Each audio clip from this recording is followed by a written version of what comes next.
Hello everyone, welcome back to सरकारी नौकरी वाले बाबा। I am Dhananjay. जितने भी ईएसआईसी यूडीसी के स्टूडेंट हैं जो फाइनली डायरेक्ट रिक्रूटमेंट के थ्रू सेलेक्ट होंगे या जो एज ए एमटीएस से प्रमोट होंगे सेलेक्ट होंगे, तो उन सभी स्टूडेंट्स के लिए किस तरीके से आपका डिपार्टमेंटल एग्जाम असिस्टेंट में आपका होता है और किस तरीके से आपका प्रमोशन जो है वो आपका कितने साल में रहता है, तो ये मैं आपको विद प्रूफ में आपको समझाऊंगा जिससे आपको एक एक चीज़ समझ में आ जाए। उसके पहले अगर आपने रीजनल इंटर रीजनल ट्रांसफर के लिए वीडियो नहीं देखा हुआ है, क्योंकि उसमें मैंने आपको बताया हुआ है कि किस तरीके से आप एलिजिबल होते हो और आपकी सीनियरिटी लूज होती है या नहीं, वो राइट साइड में आई बटन में मिल जाएगा। एमटीएस के प्रमोशन का वीडियो भी राइट साइड में आई बटन में मिल जाएगा। सारी चीज़ें मैंने आपको अच्छे से एक्सप्लेन करके बताई हुई हैं।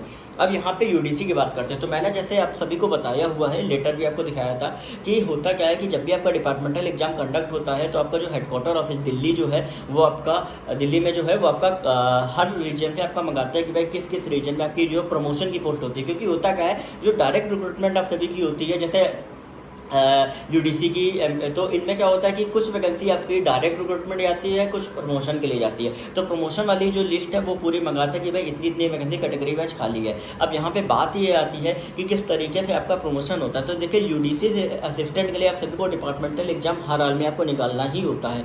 तो आपका जो हेडक्वार्टर ऑफिस है वो रीजनल ऑफिसर्स को डायरेक्ट करता है कि आप सभी डिपार्टमेंटल एग्जाम असिस्टेंट पोस्ट के लिए कंडक्ट कराएं। तो जब आपका असिस्टेंट पोस्ट के लिए डिपार्टमेंटल एग्जाम कंडक्ट होता है, आप सभी उस एग्जाम को क्वालिफाई कर लेते हैं। तो जितने भी स्टूडेंट जो क्वालिफाई कर लेते हैं तो आप सभी की सीनियरिटी लिस्ट बनी होती है। आपकी रैंक आपकी जब आप डायरेक्ट रिक्रूटमेंट के थ्रू थे तब क्या थी, जब आप प्रमोट हुए उस टाइम पे आपको कहाँ रखा जाएगा, ये सारी चीज़ों की एक लिस्ट होती है। वहाँ पर आपका लिख दिया जाता है कि पास्ट असिस्टेंट डिपार्टमेंटल एग्जाम।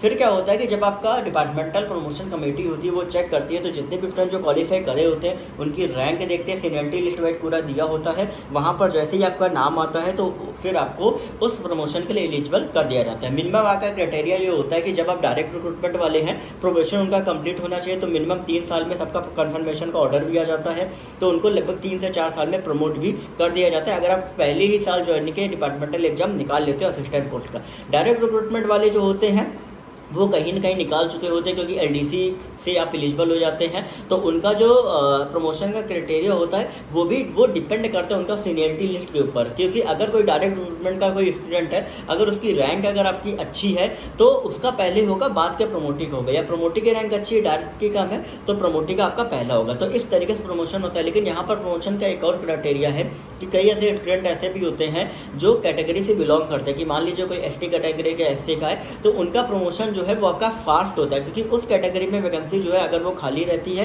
तो बाकी सभी कैटेगरी के स्टूडेंट्स को प्रमोशन वहां पर दे दिया जाता है। तो कहीं ना कहीं कैटेगरी वाले स्टूडेंट्स को प्रमोशन का कहीं ना कहीं बेनिफिट जो है वो आपको मिलता है, वो जल्दी प्रमोट होते हैं as compare to U R to OBC. ठीक है, तो ये जो प्रमोशन का क्राइटेरिया है वो आपका अलग अलग रीजन वाइज आप सभी का रहता है। बाकी अगर इसके अलावा कोई भी डाउट हो आप कमेंट सेक्शन में लेके पूछ सकते हैं।